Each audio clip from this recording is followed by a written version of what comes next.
This call is being recorded. All right, yes, I am recording our conversation.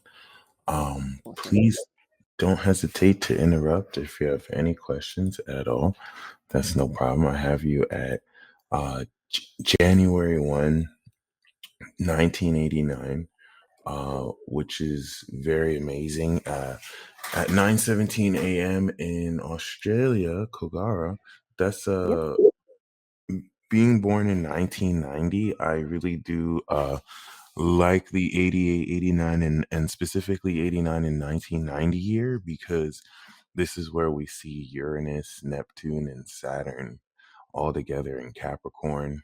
And then I also see on top of that, you have 29-degree Mercury in Capricorn, has a 29-degree Mercury in Taurus. From experience, I understand that to be the master processing brain and mastermind.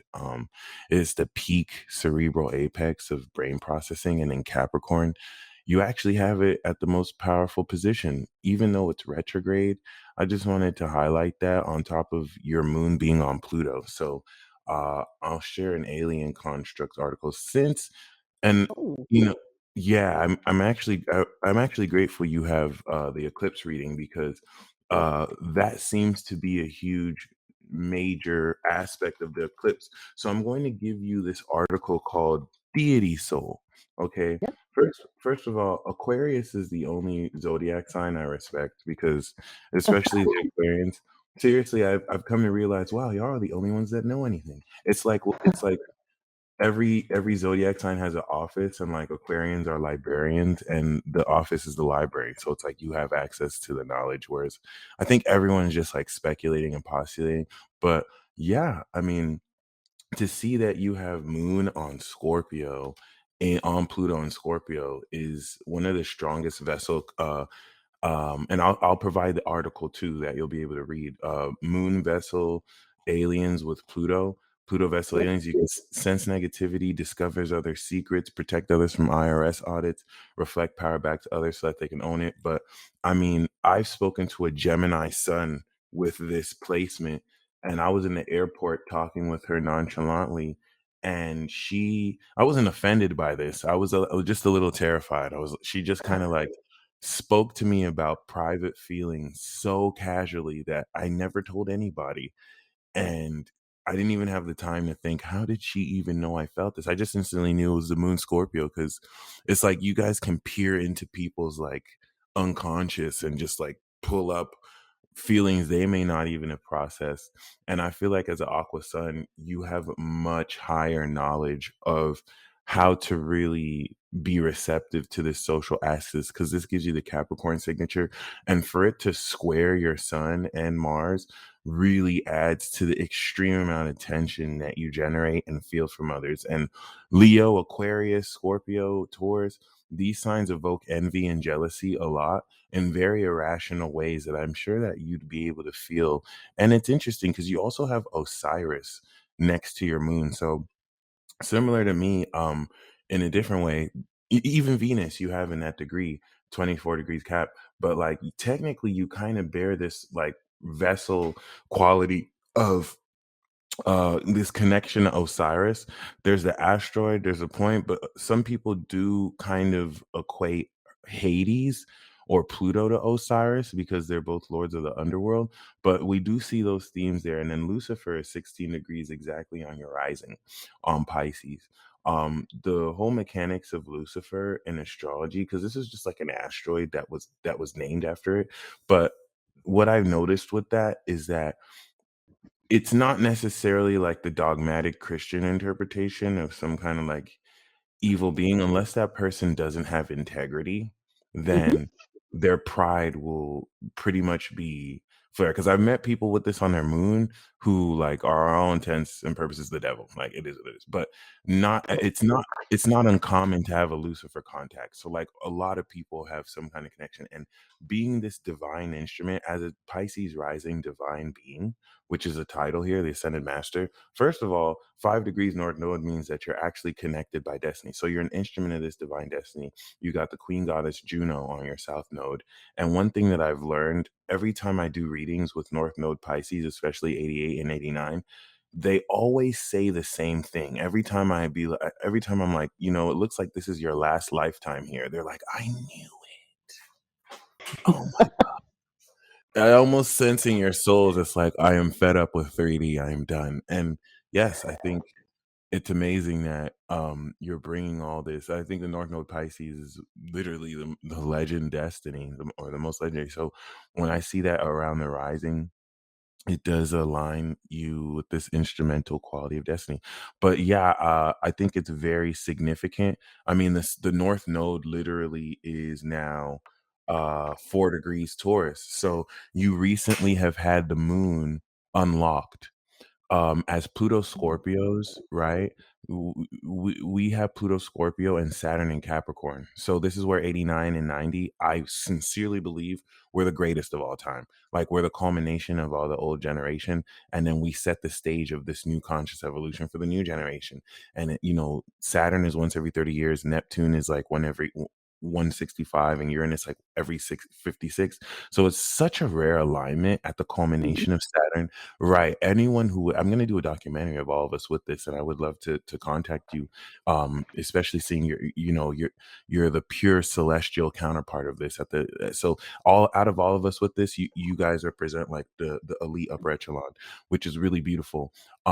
Especially seeing once again your vessel of Pluto, which is a huge deal, because I feel like only now that we've had our Saturn return can we finally unlock the full potential of this. We're late bloomers. So unlike previous Yeah. generations had to thank you, unlike previous generations that had to grow up early, especially Aquarius, if you think of like Oprah's success and everything, like these ages relate to 30s, 40s, 50s. So now that we've had our Saturn return, we're getting ready to accomplish more than the previous generations combined, because that's our role, having this collective karmic authority. Obama had Saturn Capricorn, Ghislaine Maxwell had Saturn Capricorn, but we have Saturn Capricorn with Uranus and Neptune, which is a supernaturally rare alignment that'll never happen again, and Mhm. takes the astral realm, imagination, and then the causal realm ruling Aquarius of the higher mind, and it infuses it in Capricorn with Saturn ruling the material totality, so that we can fuse all of this into reality. Now, this is where, oh my goodness, like I think I'm enamored by your chart, because once again, to see this 29-degree Mercury means that you have one of the most powerful processing minds. And unlike other 29-degree Cap Mercuries, you have Saturn, Uranus, and Neptune in the sign. Behind the Aqua Sun, most people have no idea that at the highest, most incredible psychoanalytical way, you are breaking people's characters down, and not even in a super judgmental way. Even though Scorpio and Aquarius are judges, you're able to just easily pinpoint facets of people's character through this legendary quality of uh reading body language and discerning body language, to ways that the physical and the psychic kind of confirm each other. And I just kind of want to speak to that, because for us to have Mercury behind our sun means that is an unconscious element of processing that is not so much imbalanced. But whereas our air processes information lightning quick, the earth is a lot slower. So Mhm. our Right. So as air signs, we can think lightning fast, but we process slow, which enables us to now make up for the details that we might have missed if we were just all airy breezy. So I just want to kind of give you your flowers there. Now that Saturn is getting ready to go over your rising, and it's literally next to your North Node, which is just beautiful. Like your karma, this karma, transient karma, is about to establish the destiny of your identity as a divine being, and the value of that as an Aquarius sun celestial spirit. So this is really beautiful, because for the first time ever, now we're blossoming our powers. Like post Saturn return, it returned. That was like returning a supercar that we finally have the authority to drive. Then it went through Aquarius, 8 degrees Aquarius on your sun, next to the 10, was when you took it to the engineering station, and they now started to put this advanced cosmic technology over the car. Now it's in Pisces. We can finally take the car out the shop. And from now until 2025, the abilities from our power returning are blossoming. And this allows us by 2025 to have full utilization over it, which I think is an exciting time for us because we're not only going to move forward this expansion of consciousness, but with the collective karma from Saturn and Sag to Pisces, we're literally our mission is to literally take over the world, stabilize the collective structures so that Pluto Sagittarius that restarts the cycle in Aries can create the new world. And we're finally here, you know? So this is why I'm very grateful you got the eclipse reading. This deity soul article you'll read, the ability Mhm. to have the soul of a deity, we see Pluto and Osiris there. I've done a reading with a Pisces sun who had an aspect like this, and I didn't know that she already sees herself as like a goddess of death. And, you know, that kind of applied to her. And then a Libra woman who had a moon in Capricorn, I had mentioned, I saw this, and I didn't really mention to her until she asked me, you know, sometimes I feel like an angel of death. And I was like, well, that's because you have the Lord of Death on your moon. But, you know, it's interesting because I don't want to necessarily limit to just these labels because I feel like that's just one layer of the archetype. It's so much deeper than that. But I wanted to mention it in case you have any experiences or understanding, because you have one of the strongest and most wise souls. Like Moon Uranus in Aquarius is another soul that's very, very supernatural. But that's new generation. It's people after 98 have that. The Moon Pluto Scorpio, I want to do a documentary on because that's a level. I've noticed this archetype with Moon Plutos where, like, in learning criminology, a lot of criminals, a lot of evil demons, they have Moon Pluto and or Lilith. And I realized that every Moon Pluto I ever met, they're either like super violent and they have like this sadistic, like evil energy, or they're like Jesus. They're just like super pure, super woke. And I think because of that extremeness of Pluto, it has the potential to corrupt the soul. You, who is a divine being with this royal energy, I think you have the ability to feel how pure other people are, sense the negativity, and this really opens up the avenue for deep healing. But I think it opens you up for massive psychic attack because souls like you and I actively take in the negativity from others before our suns transmute it into positivity. And that's just odd. Absolutely. I'm so glad that resonates with you because this is a subconscious process. It's not like you're like, I'm going to take your negativity. It's just what we do. Like, Yep. and if people are insecure, they're going to project all sorts of stuff on you, not necessarily aware that their latent darkness is being brought to the surface. Yeah. So yeah, it's an extreme honor once again to give you this reading because you have like the goddess Pallas Athena on your sun, which is not uncommon. I have that too, but I think at 28 degrees in Aquarius, it's at a much higher level. And so for you to be this divine being, that's an elite level of divine mirroring, which, you know, brings its fair share of stress. But now that Saturn is going over your rising, this is what's enabling you to now bear the karmic embodiment of, similar to starting a new business, getting it off the ground, as it takes 2.5 years. So I really feel like this is the stage of our life where we went uphill and now we're getting ready to like go downhill and come into all this success. Of course, new levels, new devils. In this deity soul article, you'll see that, of course, um, the user has supernatural abilities on a godlike level. Some users of this power might be in a dormant state due to being suppressed by a higher being or having to be awakened by a certain event. I have reason to believe that relative to your Saturn returning and now the South Node returning over your moon, that might have been the final unlocking of your soul so that you can harness the full nature of this vessel contact. Because I mean, I have moon Saturn in Capricorn and you have moon Pluto, so these are we both represent vessel lords. You have vessel aliens, which is just moon on a planet, personal Mhm. or outer, but we have moon on the planet that rules the sign. So that actually makes us a vessel of the lord of that sign.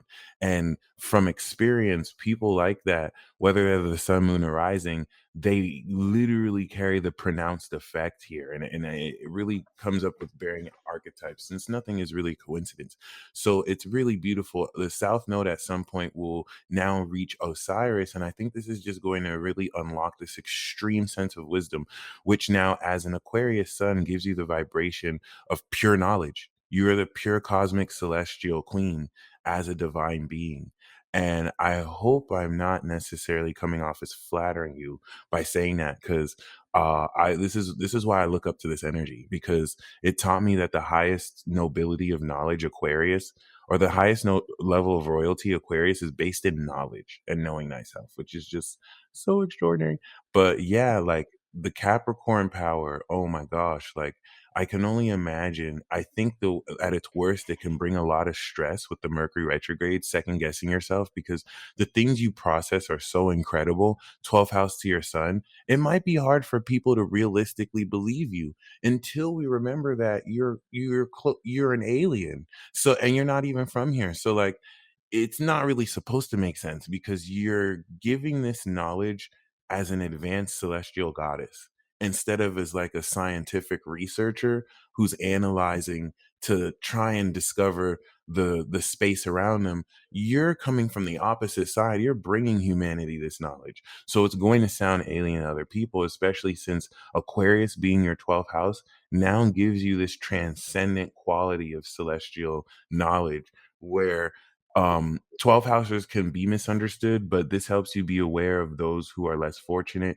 and maybe not necessarily belonging in a certain place. But this also does denote a supernatural claircognizant element of processing this wisdom. So the eclipse we're gonna have is gonna highlight Mars. In fact, the North Node is right on your Mars right now, which I think, well, it's 4 degrees. It's a degree away. I think that's pretty cool, because it's trining Uranus as well. And so with this eclipse energy, right, as a Pisces rising, you have been using the resources of the occult philosophy that you have. And this is very important because you have rulership over this element of your philosophy. I want to do a documentary on like every aspect. And like the Pluto Scorpio is an important generation. So to see this with Pisces rising is important, because the element of how you form your philosophy in life is not only going to be something that you're deeply connected to at a soul level and understand. So you and I with ninth house moons, and that's, I didn't even realize that this vessel lordship that we have is both in our ninth houses. The ninth house is the house of God and comedy and ascension. So this really, it's not uncommon for moon ninth houses to be self-taught. Even, your capacity to learn and teach, you effortlessly can channel this wisdom from within to synthesize what people are teaching you and to transform it in ways that are more aligned with you. But once again, this sense of your philosophy is strictly occult. Occult in that you're able to look at any situation and glean the hidden mysteries and the hidden wisdom from it. And it doesn't even have to be hidden. It could just be plain in sight. But given the unconscious, intangible nature of Scorpio, we're now using the resources of this soul and royalty that you're unlocking, because you've unlocked it before, but you didn't have your Saturn return yet. And I love how your moon is directly sextile Saturn. So now that you've returned your power, you're unlocking the full energy. And that's being used as a resource with the North Node in Taurus to manifest a tangible attitude, skill set, and approach relative to this sense of your philosophy, so that you're in a position to actually take action and take these bite-sized tangible pieces of wisdom to communicate and share your ideas. And now, as an Aquarius sun, this is from your 10th and 4th house. So the element of your philosophy you're transforming and unlocking, you're aware of, and how it applies to your career, and how this philosophy you use to transform the success you're coming in as a resource to create this foundation. And so the manifestation of this attitude, approach, and skill sets is based on your awareness of the foundation of where you feel at home. And we're going to see during this period Jupiter enter Taurus coming into the end of May. So this is what will prepare for the Jupiter and the beginning of Taurus conjunct the North Node square Pluto. Whereas everyone's going to experience that, you personally are going to feel that extremely because your moon will be there. So unlike Mm. other people, yeah, oh yeah, unlike other people that don't, I have Pluto Scorpio, but I don't have any personal planets in Scorpio. I may not necessarily be hip to the understanding of how people socially are integrating this, but you will. And this will kind of course, and that's the supernatural nature of Aquarius. Every Aquarius I've ever met literally just knows, like, name to their namesake. I know. I've literally seen an Aquarius woman from the new generation who's Moon Taurus actually. She would just open up about how she just knows things without even knowing why she knows. And then we joke like, well, that's because you're Aquarius, you know. But it's very, very extreme now because Pluto has awakened everything that your body and physiologically has been empowering. Pluto's so close to Mercury, once again, could add this crazy stress because it's awakening your brain's processing to now supernatural levels that will take your physical body to its limits. But behind your sun may just feel like you're more sluggish or maybe just more tired, which is ironically more energy getting ready to come through, especially once the retrograde happens closer to the end of spring into summer. And with 24 degrees Venus, this represents the integrity and mastery of your heart. So it really speaks to your incredible beauty. And all of this attached to Saturn speaks to the integrity and seriousness you have, which adds so much more mental focus. So the closer that Pluto is going to get to your sun and square your moon, the closer this is going to awaken this next level of consciousness, which, given that we're headed into the new age of Aquarius, I mean, Aquarius and air signs are the most important towards really establishing this, specifically Aquarius. So I think this is going to really open up more of your calling. And I think as an ascended master, it's really less about your calling and more about how you're helping other people find the knowledge of their spiritual paths. Because I always like to see, of course, everyone has something here to learn, but beings like you, I feel you came here to teach.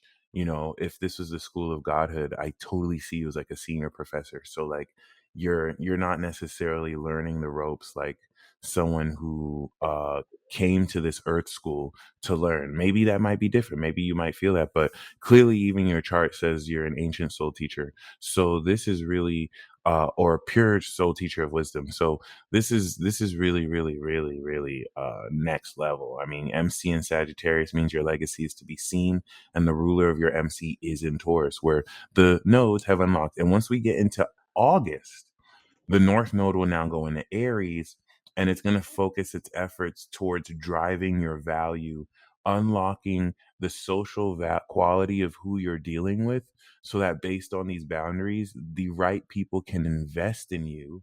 And this could help establish more the direction you take your attitude and thoughts and the value of your skills, which should be good from finances. This is all preparing you for your nodal return by the time Saturn's getting ready to leave Pisces and the North Node returns on your rising, so that you could reestablish this status of you as a divine being, albeit you've progressed long since into Aries rising.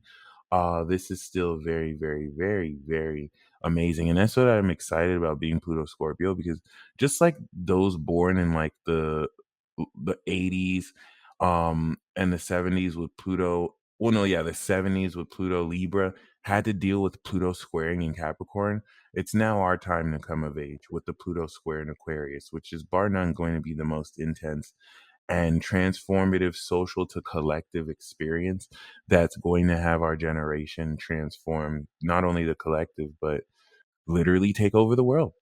And I think it's as simple as, at a basic level, all of the older people in government positions will have to naturally pass it down to us who are more of age, and we now use our numbers to finally be in those positions to make decisions for the rest of the collective.